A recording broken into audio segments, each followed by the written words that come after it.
debt, I've said there's like necessary debt and non-necessary debt. So necessary debt is if you need to borrow money to pay your rent or your mortgage, and there shouldn't be any shame about that. I mean, sometimes people do get in situations, and I think this is particularly relevant for midlife women because, you know, if you suddenly end up divorced or something and, you know, maybe you were a stay-at-home parent and you hadn't worked for a long time, then you may find that you do need to get into debt. So I think we need to stop the shame and the stigma about debt. And yeah, so I now call it strategic debt, necessary debt, non-necessary debt. And non-necessary debt is when maybe you borrow to go on holiday or something like that. And yeah, and maybe actually sometimes that's necessary debt. Maybe sometimes you need a break.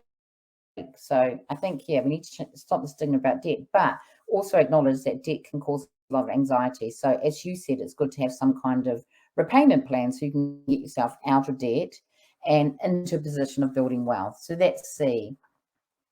H is hold.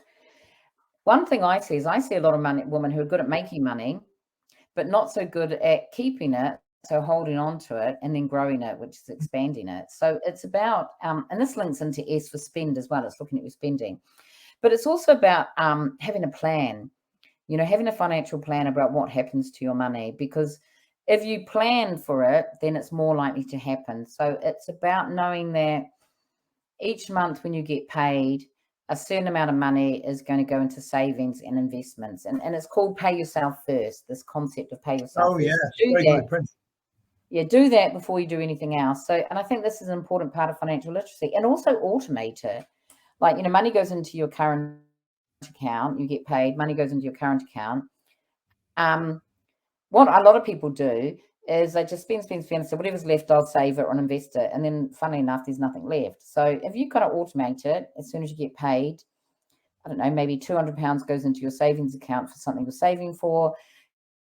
And then £300 maybe goes into your ISA, which is an individual savings account here in the UK. I say ISA, it could be your pension, because that's a really tax efficient way to invest and invest that for the future. So if you do that first, then pay your essential bills, and then you know what's left, you know, is for discretionary spending.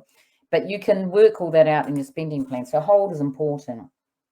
And then expand, expand. Sorry, I was just about to say, I do want to finish on time, which is another 10 minutes. So I want you to be able to, at the end of this, have time to explain the book, where we can get the book. Also, I'll just let you finish off. It's fascinating, but okay, I'll be quick. So X is about expanding, so it's about investing. Women tend to save more than invest, because they're more cautious. But investing is a way to grow your money, and it's where compound interest takes hold, which is when you get interest on interest on interest and interest, and that's a way to grow your money. And then obviously S is spend, and I kind of already touched on this. It's about, you know, having a spending plan, thinking. And two of the things I talk about with spending is making sure that your spending is aligned to your values. Like, so when you spend money, ask yourself, you know, is this something I value? And if not, why are you spending money on it? Or I also say, or something that brings you joy in a Marie Kondo kind of way. So ask yourself on a scale of 1 to 10, how much joy did that bring me? Because often we just spend money on things, you know, it's emotional spending for the sake of it. So having a spending plan and a way to manage your spending plan, and I think I mentioned apps, is a good way to do that. Yeah.